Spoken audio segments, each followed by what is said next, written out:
Hola, ¿cómo están? Les damos una cordial bienvenida nuevamente a nuestro podcast del futuro no me acuerdo. Es una producción para el Instituto Municipal Aguascalentense para la Cultura. Agradezco su atención y agradezco también la presencia de nuestros invitados. Vamos a continuar con este tema que teníamos pendiente, hablando de los primeros estudios de grabación en Aguascalientes. Me acompañan nuevamente Luis Antonio Ruiz, el bombero, Toto Correa y Lalo González. Lalo Watts lo conocemos todos, ¿no?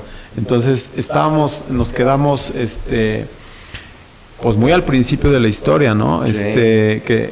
Habíamos visto cómo por las inquietudes básicamente de músicos, uh-huh, es que de músicos como tú y como Miguel Martínez, que en paz descanse, fue que se requería una infraestructura, se requería que hubiera un estudio de grabación profesional para cualquier género musical. Y estábamos comentando al final de nuestro podcast anterior que los jingles, que son la creación, digamos, publicitaria, auditiva, musical, era una parte muy importante para la subsistencia de un estudio de grabación, sobre todo un estudio de grabación que estaba empezando, y que aparte, bueno, también era una ventaja que ustedes fueran como los únicos, porque era a donde todo el mundo quería llegar para grabar, o si necesitabas un jingle original, una campaña publicitaria original, pues era con Estudio B, ¿no? No, y había la gran ventaja de que, como dices, que nosotros músicos, nosotros hacíamos toda la música. Exacto. Entonces, nada más, dependiendo de la idea que se tuviera del jingle, contratábamos al cantante que viéramos que se encajaba más en el tipo de jingle que íbamos a hacer. Yo creo que una parte, o sea, esta inercia de ir avanzando en Aguascalientes ya con un estudio de grabación profesional también fue profesionalizando muchas cosas. Por ejemplo, si tú invitabas a un cantante, pues, le pagabas, exacto, algo, etcétera, etcétera, y eso era muy importante. Lalo, ¿nos querías comentar algo? Yo quería hacer como que nos tocó a nosotros vivirlo. Los primeros realmente como estudios pues fueron en las productoras de las estaciones de radio. Estaciones de radio. Ajá, tenían su cabina de producción. Ahí grababan, a mí me tocó ir, por ejemplo, con Ulises Zamora a Radio Grupo, cuando estaba Radio Grupo aquí en Madero. Ajá. Sí. Me tocó ir a XNM, estaba Concho, estaba Pepe Dávila, obviamente. Radio Cultural, y luego ya después con Pepe Dávila en Radio Universidad.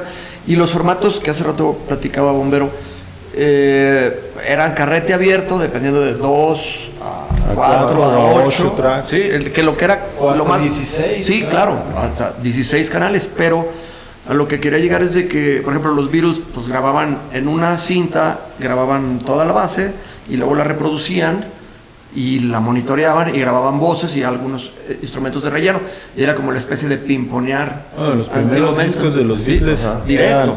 Eran a 2 tracks. Mono. A 2 tracks. Sí. En un track oías la batería y el bajo, y en otro track todo lo demás, y como los reproductores eran mono, así es, tú oías todo mezclado ya después. O sea, sí, pero también reproducían. Escuchas canciones de los Beatles donde la batería se ve totalmente de este lado y el bajo también. Sí. Pero usaban esa técnica también. Ajá. Obviamente sí grababan de un lado y de otro, pero también reproducían, hacían esa técnica de reproducir poner el carrete y lo que ya habían grabado, y vaciaban, por ejemplo, voces, doblajes, muchas cosas. Ya en sus producciones como más complejas, ¿no? Pues en la segunda etapa, no tanto, pero ahí con George Martin. En la película de Let It Be, ajá, no en la película original, sino en este nuevo documental que se estrenó hace unos años en la plataforma de Disney. De Disney, sí.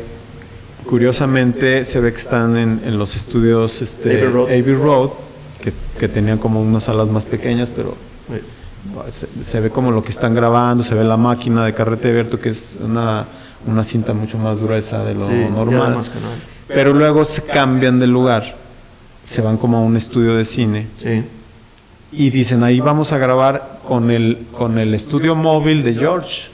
Uh-huh. Y el estudio móvil de George era más grande que un refrigerador, una lavadora y un refrigerador junto, y era de 8 tracks.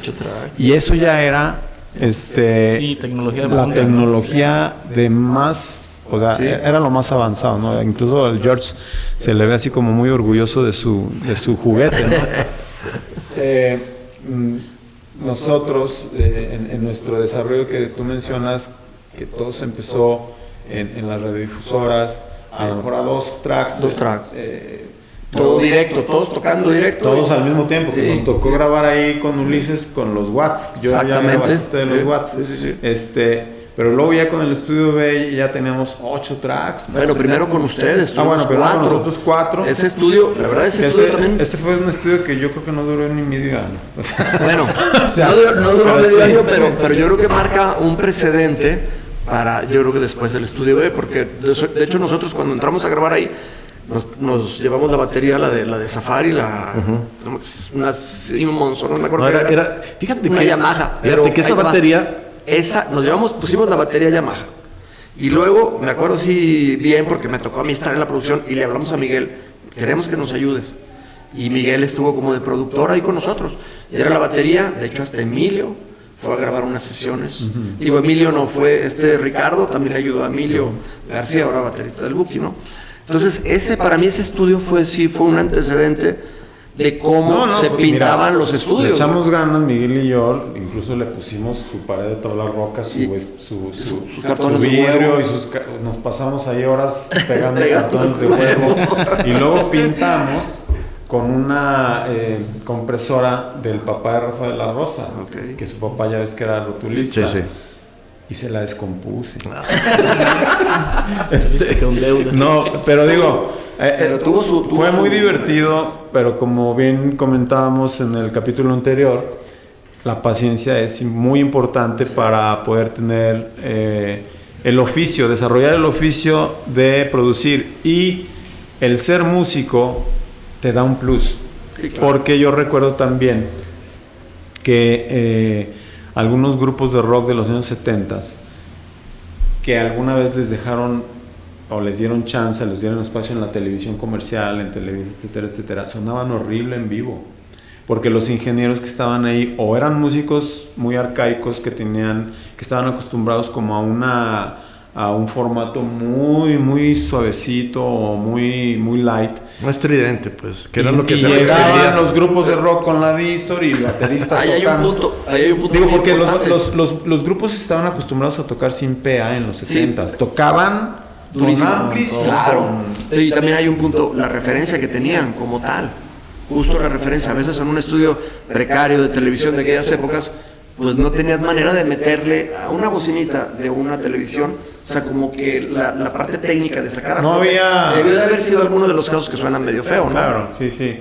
Digo, era lo mismo que meterte a una cabina de radio, o sea, había referencia, había gusto por la música, por ejemplo, en gente como Ulises o como Pepe Dávila o como Concho. Pero no había condiciones. Pero no había las condiciones óptimas. Técnicas. Yo sí creo que... Despacio. El hecho de que ahora sí que agarraron el toro por los cuernos y dijeron, ya es un estudio... Su sala era muy chida porque era muy grande, güey. Eso estaba bien interesante de ese estudio. Sí. Y ya el estudio B sí fue la primera sala montada con todas las de la ley, con todas las condiciones.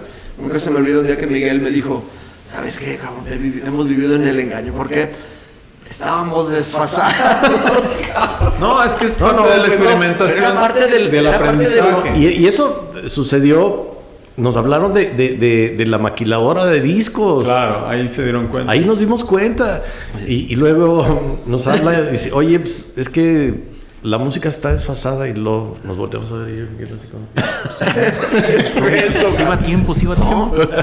Ahora, NPI no teníamos idea. No teníamos idea. Pero fue una escuela. Exacto. Pues es que como de repente hago la metáfora, estábamos en el desierto, o sea, estábamos empezando a construir las cosas de nada. No había absolutamente nada de información. Aparte de nadie que te compartiera, yo también quería hacer ahí que me enteré cuando viajando y trabajando en San Luis Potosí.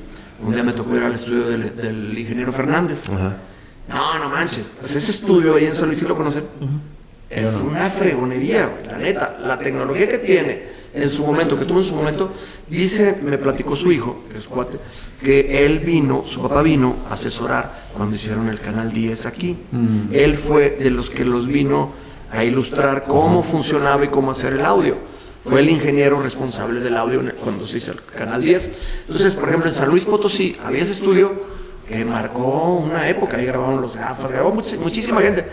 Por ahí tenía un micrófono que decían que había grabado Pedro Infante. Y eran máquinas de lo que tú dices, de Polygram.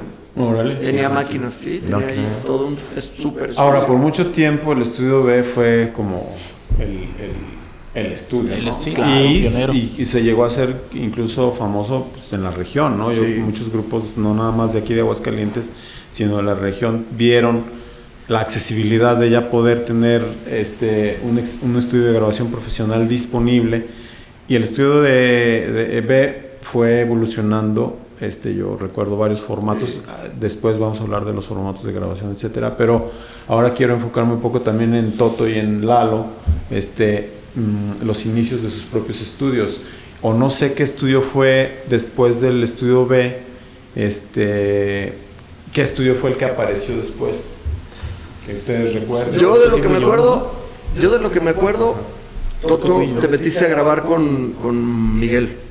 Sí. Tú te metiste a grabar y estuviste supliéndolo. De hecho, creo que, no me acuerdo por qué, pero lo suplías. Hubo algunas ocasiones, bueno, para redondear aquí el comentario, yo creo que todos nacimos de Estudio B. Sí. Todos los estudios que hemos surgido en Aguascalientes, todos venimos de esa raíz, de Bombero, de Miguel. Exacto. Y Miguel, antes de fallecer, todavía seguía enseñándonos. Bombero también nos decía, oye, este micrófono, mira, checa esto, cuiden esto, vean esto.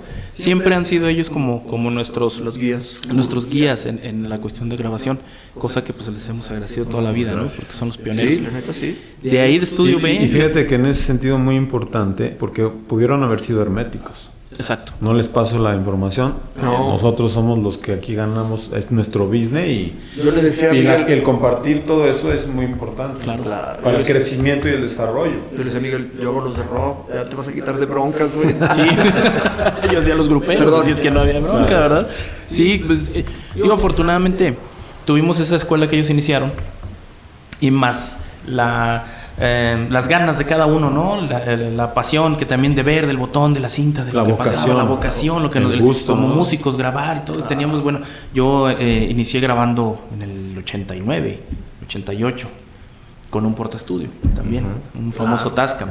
Después Había unos Yamaha, unos Tascam. Sí, después pues nos íbamos a Monterrey a hacer las grabaciones del grupo de mi papá. Y bueno, una semana que nos tocó muy divertida con Banda Safari, que mi papá produjo el disco de ellos y el disco de Grupo Uranio en Estudios Pips en Monterrey con César Garza. Y que por cierto ahí anda todavía César Garza. Y bueno, a partir de ahí surgió la super inquietud de grabar y de grabar y de grabar. Te emocionas al ver el estudio, te emocionas al ver las máquinas. El olor de un estudio es tan Es que fíjate, particular. haciendo un paréntesis en ese sentido, había una sequía de tener acceso a un estudio en todos los ámbitos de los músicos en Aguascalientes, porque como yo les mencionaba al principio, aquí ha habido una gran riqueza de talentos musicales en todos los géneros musicales, y no había donde pudieras plasmar nada, o sea, y la grabación de un disco era el sueño dorado de todos, o sea, entonces la aparición de los estudios de grabación fue algo sumamente importante. Sí, le vino a dar la vuelta a toda la escena musical de la región, del centro, el Bajío. Yo inicio en el año 95 con una máquina, la primer 02R de Yamaha, la primera consola digital que sacó Yamaha. Claro. Esa fue mi primer consola. ¿Y las ADAT? Y con ADATs, yo tenía... Pero de las XT, ¿verdad? De las XT, sí, ya me tocaron las segundas. Eran máquinas, de hecho, canales aún en cinta, pero era cinta digital. Cuando vemos lo de los formatos, nos vamos a platicar de todo eso. Sí, eran VHS. VHS.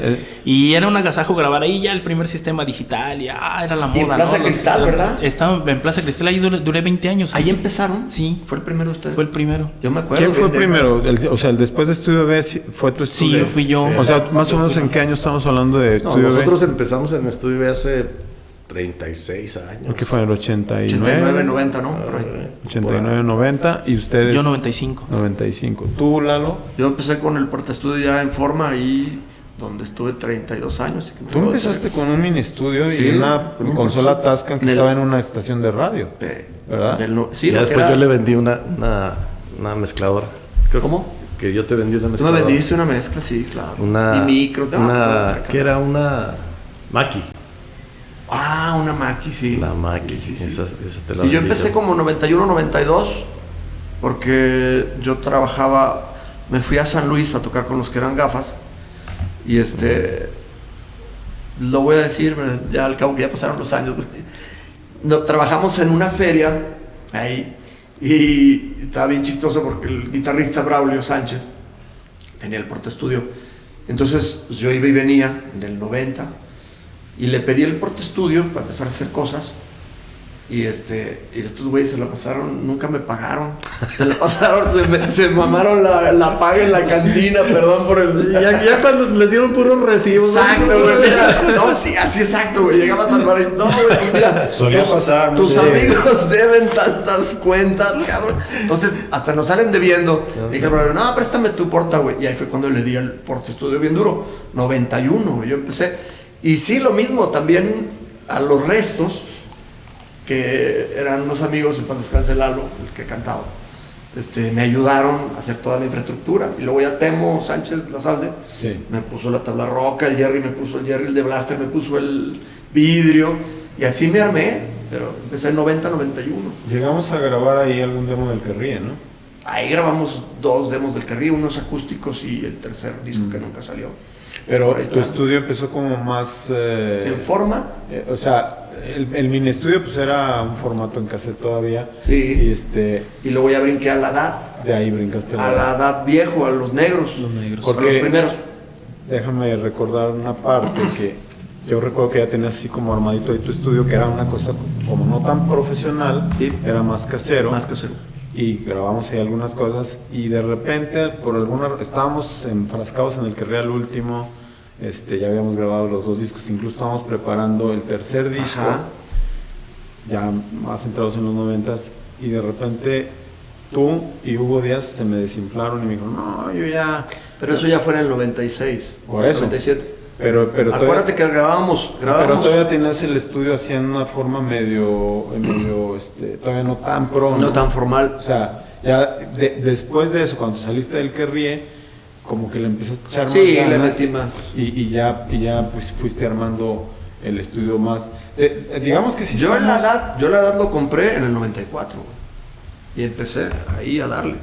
Y también sacábamos un mini disc de contrabando de Radiogrupo, cabrón.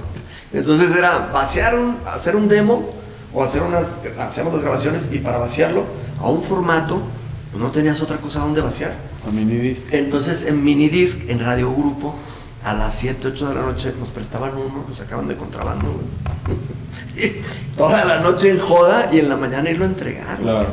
Pero entonces estamos hablando de, sí sería en este orden, Estudio B fue el primero que apareció, luego el estudio de Toto, sí. Y luego fue el tuyo, ¿o hubo algunos otros estudios? No, creo que así fue. No, así más o menos fuimos. Así fue. Y ya después fueron apareciendo, en el estudio de Ballín. Grabamos después. Ya fue mucho después. Sí, mucho después. Acuérdate que grabábamos demos en el estudio del Querríe al último. Ahí tú hiciste unos, yo hice primero, hice el del Querríe al último, hice ahí unas maquetas en el 92. Uh-huh. Y luego hice a los Félix Culpa. Sí, en el ensayo. Ajá. Y el de los Félix Culpa, es que lo que pasa es que ya tenías otras herramientas, porque Miguel ya me había pasado el Master Track, el secuenciador. El secuenciador. Ajá, yo tenía teclados. De hecho, yo le compré el Sonic, el sampler, el 16 Plus. Tenía esos 2 teclados y tenía un Yamaha. Y hacíamos jingles, y hacíamos cosas. Y ahí, por ejemplo, la maqueta del primer demo de los Félix Culpa, que fue después del disco, que se grabó después en el estudio B, me lo aventé, por ejemplo, ¿no? Hasta me vacilaban de que el sampler era como un disco rayado y sonaba como a chicharrón. Era el cotorreo. Pero fíjate, lo importante, aquí vamos a enlazar con otra cosa que tiene que ver conmigo, digo, no es por ego, sino recordando todos estos detalles.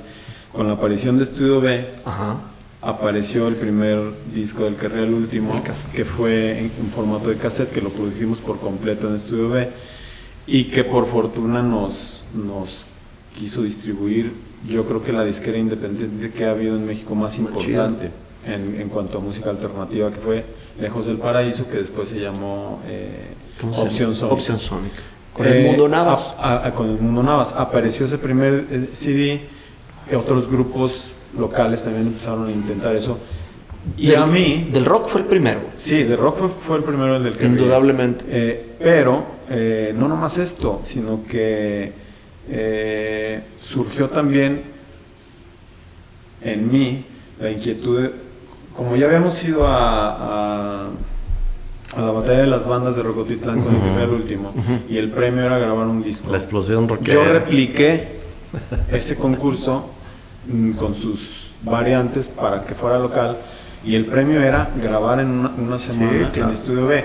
Y el empuje y el estímulo que ese concurso y esa idea de poder grabar algo tuyo, porque esto también es importante, era grabar tu música.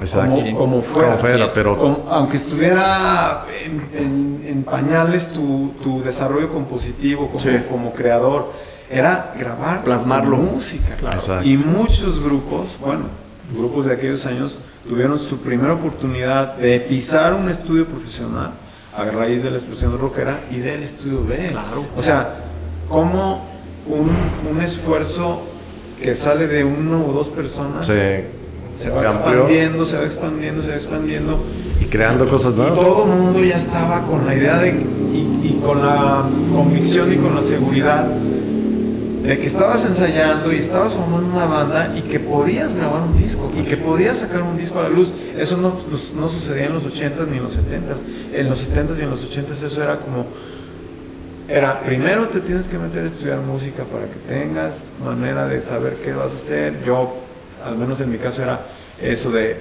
quiero formar un grupo tan increíble como Renata Forneria Marconi o algo así, espectacular, pues, con una música asombrosa, que era lo que yo escuchaba, era como el sueño, ¿no? Y a ver si algún día vamos a tocar a la Ciudad de México, y a ver si un día tendremos un vinil. Bueno, eso se cristalizó, se materializó. Velo en las bandas de rock mexicano en los 70s, güey. Claro. ¿Cuántas producciones hay? O sea, lo que nosotros venimos a medio resolver en los 80s finales, principios de los 90s, las bandas de rock en los 70s, tú dime cuántas producciones decentes hay. Muy pocas. Hay muchas historias de muchos rock and rolleros que les dicen, no, güey, no te daban, o no te daban nada, güey, de tiempo, güey. Te digo algo, yo horrible. Desde niño estaba muy pendiente de todo lo que pasaba en el rock en México y en el mundo. O sea, por medio de revistas, por medio de televisión. Y una vez me tocó ver en la televisión, en un canal cultural, un grupo que me impresionó. Yo era un niño, a lo mejor no tocaban tan chido, se llamaba La Semilla del Amor. Ese grupo salían pintados y traían unos teclados y a mí me sonaban progresivos. Nunca grabaron. No hay una grabación de ellos. No hay ni una grabación en vivo de ellos, no hay nada. Entonces dices, el hecho de que te dejes un documento grabado de la música es algo extraordinario, ¿no? Y en Aguascalientes tuvimos ese acceso hasta que iniciaron ustedes con todo esto. Y también haciendo memoria a esto, yo recuerdo también, porque me documentaba mucho, siempre andaba recorriendo Aguascalientes buscando revistas de rock, que la Sonido, que la Conecte, que la Rock Poster, y recuerdo haber leído en entrevistas que decían los mismos músicos que en México estábamos atrasados 20 años en cuestión de tecnología para grabar, porque si cuando ellos se metían a grabar a un estudio Polygram, etcétera, no les entendían lo que querían, o a Cisne Raf, ¿no? Que tenían sus estudios también, no les entendían, no lo sabían grabar, y entonces tú las grabaciones. Me acuerdo de un grupo que se llamaba Caja de Pandora, que era progresivo y que sacó un disco con una presentación como lo sacaban los europeos. Pero ya el disco estaba pésimamente horrible grabado, pésimamente mezclado, porque ni los músicos ni los ingenieros tenían la formación, la experiencia para poderlo hacer, ¿no? Entonces, como tú dices, a partir, yo pienso que del 90, 89 más o menos, en Aguascalientes tuvimos. Y ya, bueno, la tecnología se fue ampliando con la globalización, etcétera, y ya se pudo. Sí, perdón. Hay un documento bien interesante que yo creo que merece mencionarse porque es en el Café de los Artesanos, claro, que el de Rodrigo González, que al poco tiempo lo graba Pepe Dávila, y es un documento que a nivel nacional tuvo un impacto impresionante porque al poco tiempo muere Rodrigo el temblor, sí. Entonces, ese documento que lo hizo Pepe y lo que platicábamos de Pepe Dávila hace rato, o sea, él llegaba y no cobraba, le echaba el vinito, pero él, lo que tú decías, él tenía una visión muy fregona para siempre capturar las cosas en vivo. Que tú ahora, un poco se lo heredaste. Que ahora, pues yo Sí, me güey, compré así. a mí sí me gusta mucho la mezcla en vivo, o sea, operar en vivo me gusta mucho, hace mucho que no lo hago por el trabajo, Toto lo sabe, pero me encanta escuchar y llego con Toto y le digo, oye Toto, aquí mejor Súbele aquí, Sí, ajustamos aquí, ajustamos allá. me gusta mucho. Y yo le aprendí eso a Pepe. Yo me compré un quemador de Haddad. Un Pioneer. Era un TEC, que es un de TEC. Tascam también. Y yo tengo grabados como 200 conciertos de los años 90 y 2000. Conciertos en vivo. Que de tú grupos mezclabas. Que yo mezclaba para escuchar cómo sonaban mis mezclas, ¿no? Y que ahorita hace poco los estoy reescuchando porque me cambié de casa y aparecieron ahí todos Los debes de rescatar, güey. Los debes de capturar en disco porque va en formato. Sí, caducan. ya he digitalizado algunos, ¿no? Los que recuerdo que se me hacen más interesantes. Estamos concluyendo este segundo capítulo de este tema tan interesante que tiene tantos como eslabones por todas partes, ¿no? Y que nos hacen recordar y que también es tan importante dejar como de viva voz estos testimonios, ¿no? Vamos a despedirnos por el día de hoy en este capítulo del futuro no me acuerdo, pero vamos a continuar con este tema con algunas otras